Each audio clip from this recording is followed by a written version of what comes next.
And welcome to Risky Business. We are back. This is episode 5. And I'm Kathy Kaler. And I'm Bliss Landon, your insurance specialist or expert. What am I? You are an expert. Okay. That is it. All right. You are the expert. Well, speaking of experts, we are excited. We have a very special guest who is here with us today. And we're going to cover a lot of, I think the very, very just underneath what you want to know about sales and school districts and school devices and, just challenges really the ins and outs, and right? obstacles and Things that you would not be thinking about, but all of a sudden you're like, whoa, I want to know about that. Absolutely. So we have Matt Morelli. Welcome. Hello. Thanks for having me. You're the director of business development. That's right. Wow. He's important.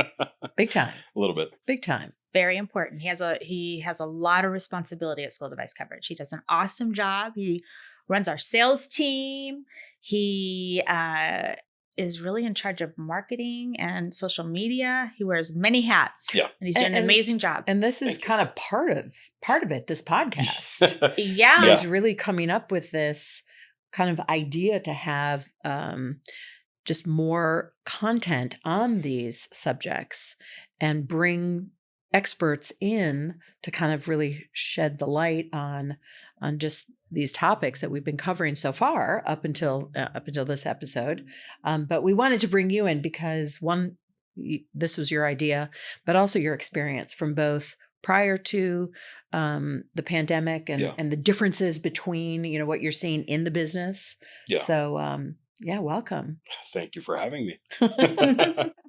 So one thing, Matt, we were talking about before we went on the air is we were talking about just how things are really different this year versus last year. Yeah.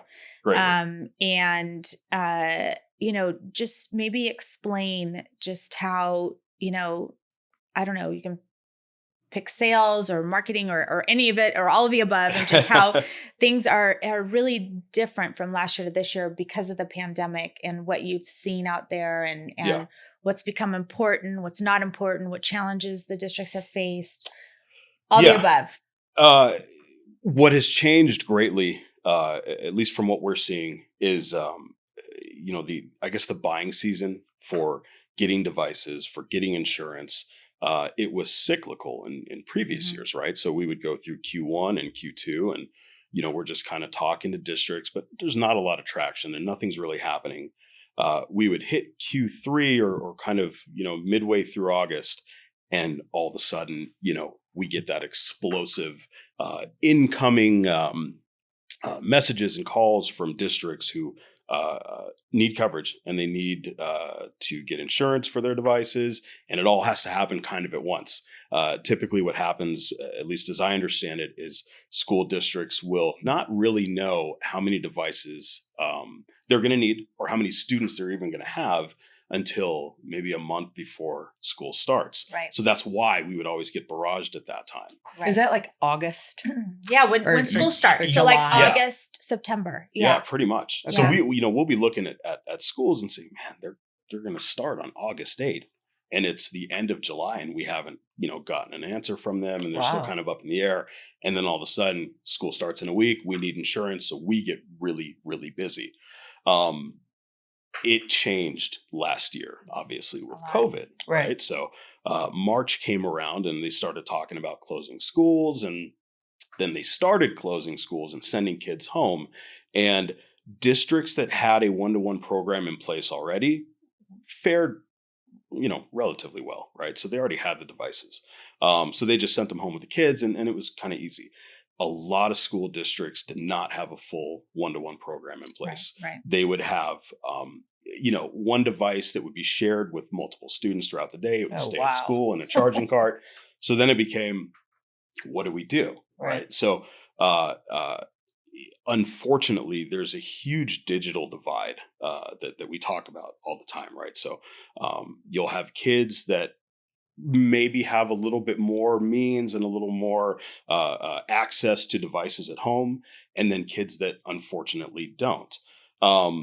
when COVID happened and kids went home, there were a lot that just went without devices. They didn't have devices. So what started happening is districts started putting in orders with, the OEM manufacturers out there.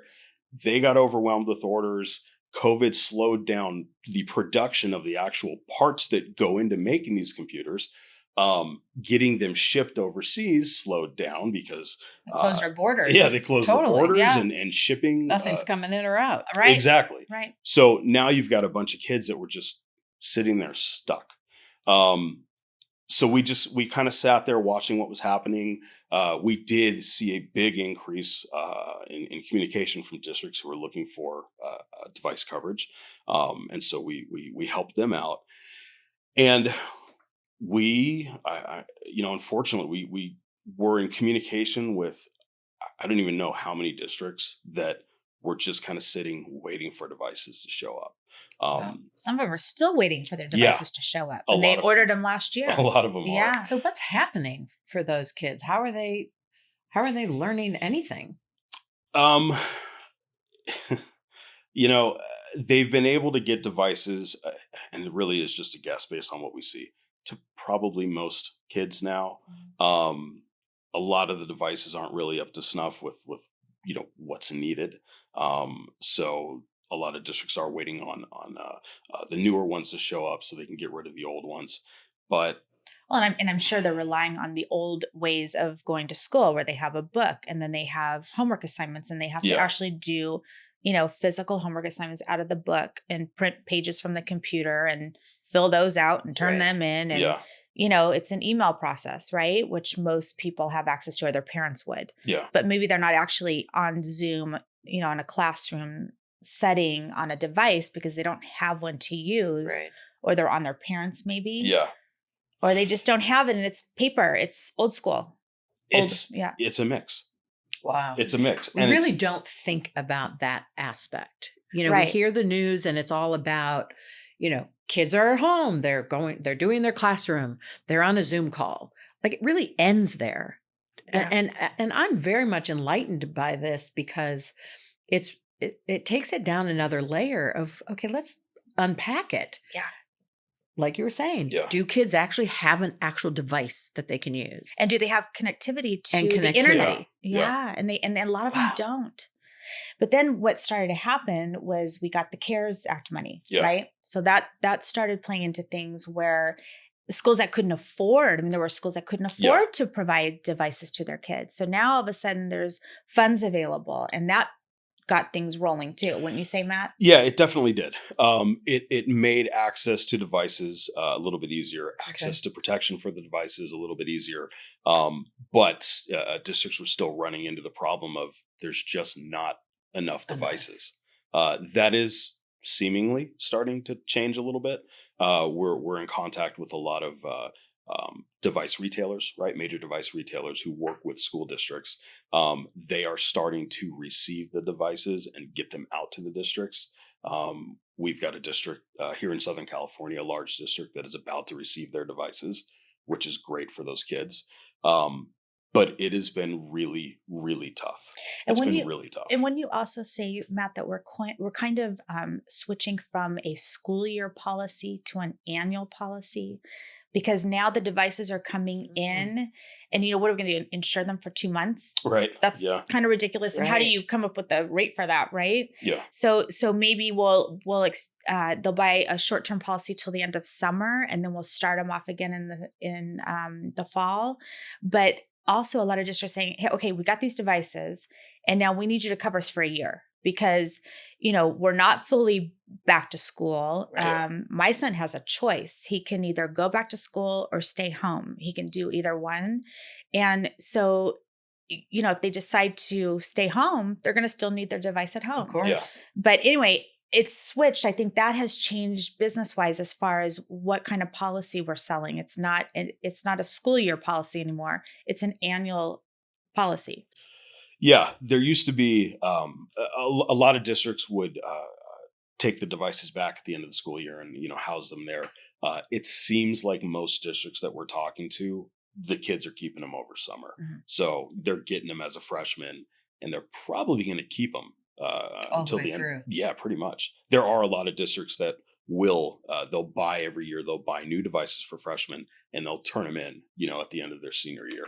That same device. Right. Right. A lot happened.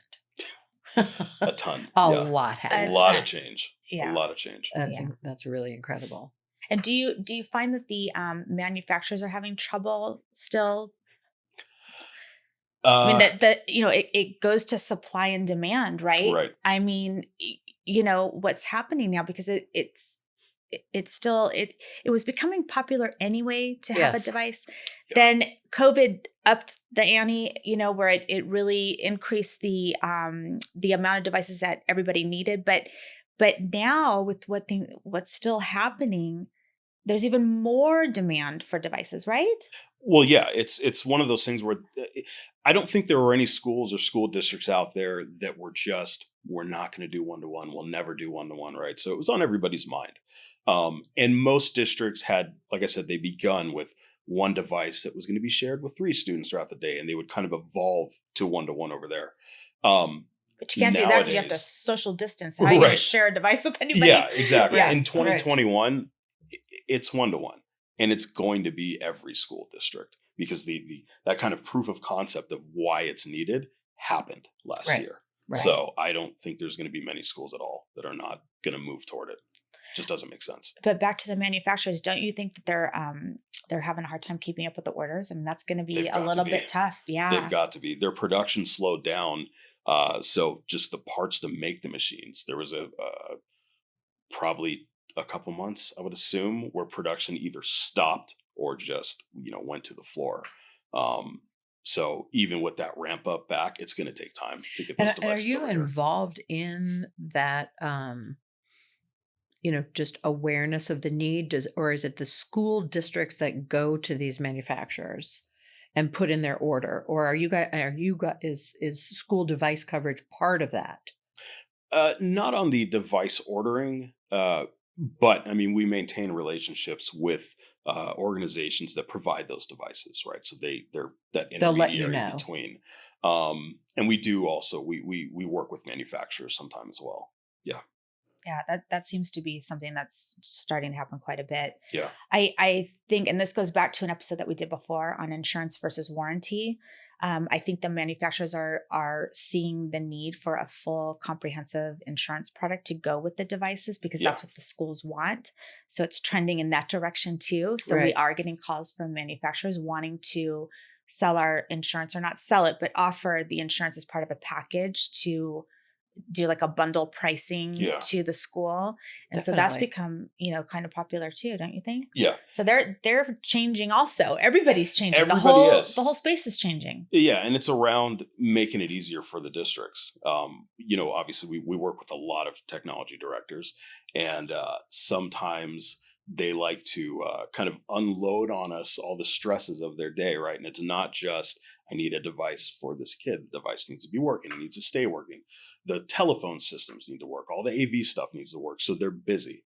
And so when we're kind of incorporating ourselves with either an OEM manufacturer or another retailer to just give them, look, here's your package. Here's the price. It's the device. It's a case. It's insurance. It's just one easy thing they can take care of. So it is getting popular. It is getting very popular to just bundle everything up and here you go. Here's your total solution. And then we have Nutcase, a case company, and some other case companies that want to partner with us. So then you're really, it just becomes this whole package deal for the school district, which makes it easier. Yeah, it's a one-stop shop. They get everything they need, and boom. And it's done. also very seamless then for the parent. Mm-hmm. I think that's the other thing. That's the last thing you want as a parent to now have to deal with. What do I got to do here? It's enough like you're dealing, like your TV doesn't work and you're like, who do I call? But right. When you get into technology, it's daunting. Yeah. Oh, definitely. So having these seamless relationships and processes is really convenient. Yeah. Our goal is to just make it easier. Right. I was 12 once, and if you put an iPad in my hand, I would have broken it. For for sure. Right. I'm 41 now, and I'll probably still break one if you give it to me. But that's the goal, right? We're Mhm. putting these expensive devices in the hands of kids. They're going to break. They're going to malfunction. Right. They're going to get lost. They're going to get stolen. So that kind of one easy way of taking care of everything has just gotten wildly popular over the last, 10 months, 12 months. It's really incredible. It really is. If you think of our kids, I mean, my thing was, you are not going to have a cell phone until you are in 8th grade. That is it. And now they're friends. They got cell phones at 7th grade, Yeah. 6th grade. They're getting But younger now and younger and younger. And yeah, they're getting a tablet or a computer, even bigger, Right. even Yeah. more expensive exactly. in some Exactly. cases. Yeah. But yeah, it's really, it's a learning curve that we are experiencing as all of these Yeah. industries change. Exactly. But Exactly. school device coverage is really an important feature to all of this. Oh, A yeah. component that I think why we're doing this show is to Right. inform educators and parents that this is here to stay, and this is how you can really make the experience much more pleasant Yeah. when things don't work correctly. Exactly. Yeah. Exactly. Yeah. That's the goal. Mm-hmm. Yeah. Wow. What do you see coming as this quote unquote school year is, let's just face it, it's coming to an end. Yeah. Typically, right? We're done in May, some May, June. middle of June. Yeah. What do you see come this next year? I know we've touched on a few topics, but kind of do you anticipate more, like we were talking to somebody in claims just about how the increase of damage is Yeah. is looking like that. Do you see more and more districts getting this Without a doubt. insurance? And how does that happen? I mean, do you go out and cold call these school districts, or is it something that they reach out like, hey, I heard this, is happening. I don't want to get involved. It's both. So what immediately came to mind when you started asking that question is, what do we see that's going to be different this year is a more informed buyer, right? Okay. So the technology directors who really this last year was their crucible, right? They went through it. I'm sure everything that could go wrong went wrong. Yeah. And I'm sure, the majority of them found their way through it. And so now people really know what they're doing with one-to-one. So I expect this year and in the coming years, the directors who we're working with are going to just be that much more knowledgeable about their own needs, about their program, and about really how they want to run things, how they want to deploy the devices to students, how they want to manage them, how the instructors and the teachers want to teach using them, right? Mhm. That's all getting better, which is fantastic. So for us, our perspective of selling the insurance that we sell, I think that the discussions that we have are going to be more, kind of right to the point. Here's where we need assistance. Here's, the pain that we're having, and here's how hopefully you can fix it for us. And then obviously we'll do our best to do that.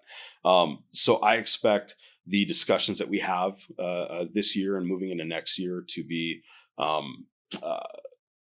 really a lot more interesting. Yeah. And we, one of the things that we like to do upstairs is, if somebody gets off of a phone call with a district and it's one of those really good long conversations, we'll have a powwow and just kind of talk about, what did they say? What has their experience been, so that we're more aware, from the sales perspective, and we can hear kind of those same pain points that everybody shares and be better at addressing them, and knowing how to kind of solve those problems. Yeah. And so, again, coming out of COVID, where every problem that could happen happened, I think that I'm kind of excited. I'm excited to have these discussions and learn how these technology directors overcame those issues, so that we can, kind of say that to the people who we're talking to who are having the same ones at that time. So it'll be interesting. Yeah. We plan to interview some Yeah. tech directors. I was going to say, tech Yeah. director actually in itself is such an interesting topic. Yeah. You know, going back to school, there was the principal, the vice principal, the athletic director. Yeah. And then your teachers. There were no tech directors. No tech director. Like, Good point. that's an actual job. That's an A actual big position. job. Yeah. That's, I'm sure this is now on the radar because of this year. Big time. People who are very interested in education, there's a position now that has to be present in these schools. And, I kind of want to say in 2020 during COVID, tech directors kind of saved education. Yeah. Right? Like they kind of saved education. Absolutely they did. Right. So I would agree. Yeah. And it's funny. That's something I haven't thought about before, but it's so kind true. of a big deal. It's kind of a big deal. deal. It's a big deal. So yeah, if there are any tech directors listening, thank you. Absolutely. You guys, please you email guys, us. Yeah. You guys rock. Yeah, you guys are we'll the just heroes. say we'd love to chat. Absolutely. So But now, Kathy asked how we get our business. So, and I know, but I'll ask you. But there's many ways that we get business. Yeah. Matt, so you can touch on some of those. we're kind of all over the place. Social media, right? So we're obviously running ads and reading articles and sharing articles and talking with tech directors online. We do PR. Bliss is on a podcast every week, it seems, doing PR. We obviously call districts, we email districts, we send letters to directors of technology at districts. We're doing some trade shows where we're making some connections that way, which have been really great there. So we used to do a lot of trade shows, especially on the UPIC side, but we started doing them on the school device side as well. And they're usually in person, and that has completely changed. It's all virtual now, but it actually works better. It does. Right? It does. Yeah. Because it's almost, so this one that we're starting on Sunday, what's it called again? RTM. And what they do, it's like Matt compared it to a dating site. you flip through who's going to be, available to talk to, and you go, yeah, I want to talk to them. And then they go back and go, yeah, we want to talk to them too. And we set up these meetings with really great sized districts. And we're very excited about the opportunities. And we may not have gotten them, at a regular trade show where you're just kind of walking. Yeah, because you're, maybe somebody really wants to talk to you, but you're busy talking to somebody else. They're like, oh, I'll catch them later. And then something happens, and then you never see them again. Right. So these virtual trade shows are really actually going really well. And we're very excited about it. Yeah. Yeah, they are. And I'll be honest, when the whole, hey, here's the 2020 trade show schedule came out and everyone switched to virtual, I just was kind of no, I don't think so. Not interested. And then we bit the bullet and we did one, and it was really cool. It's really cool. So yeah, we'll keep doing those, and I kind of hope most shows stay virtual moving forward. Well, look at all the money you save by, the travel expenses and losing people out of the office, and then it's draining. I did trade shows for so long, and it physically zaps you. You're dead the next week. Totally. Yeah. It takes you days to recover. So I hope they stay that way too. I mean, there's just some things that you hope stay virtual just for the convenience and the less expensive situation to the company. I mean, it's nice. Yeah. You can use that money for other things. We're in a time that our worlds are being recreated. Yeah. And unfortunately, there's things that are dying out, where you had those trade shows. Yeah. That has to be recreated. I'm sure all something else. The big halls across the country are not happy with what I just said. But look, change is good. It's hard. Mm-hmm. And sometimes we just, we have to, as you said, you were not looking forward to that first one. And now you're seeing that it has some positive, a lot of positive, results. But anyway, listen, we have been thrilled to have you, Matt. Thank you. So very, I want to mention too that Matt enlightening. was in the military. So we have to thank him for Oh my his God, service. thank you so much. Yeah. You're And welcome. Thank you. he does an amazing job, running the sales team. And I think a lot of his, character traits and experiences, in leadership, he does an awesome job. It's And fantastic. I yeah, appreciate it. Well, a ton. yeah. So he's Matt a Morelli. That's me. Thank you. thank you, Thank Matt. you so much. Thanks for Well, you guys. coming on our show Yeah, that you created. And I think also in bringing forward that tech director acknowledgement Yeah. is really exciting. And anyone out there who has who knows someone, or if you are a tech director, we'd love to hear from you. So Absolutely. please get in touch with us at riskybusiness@schooldevicecoverage.com. That's our email. Look for more episodes. We have many coming, and we're just super excited to be doing this and hopefully getting more and more information out there to you. So Absolutely. anyway, thank you for joining us, and we'll see you next time. See you next time.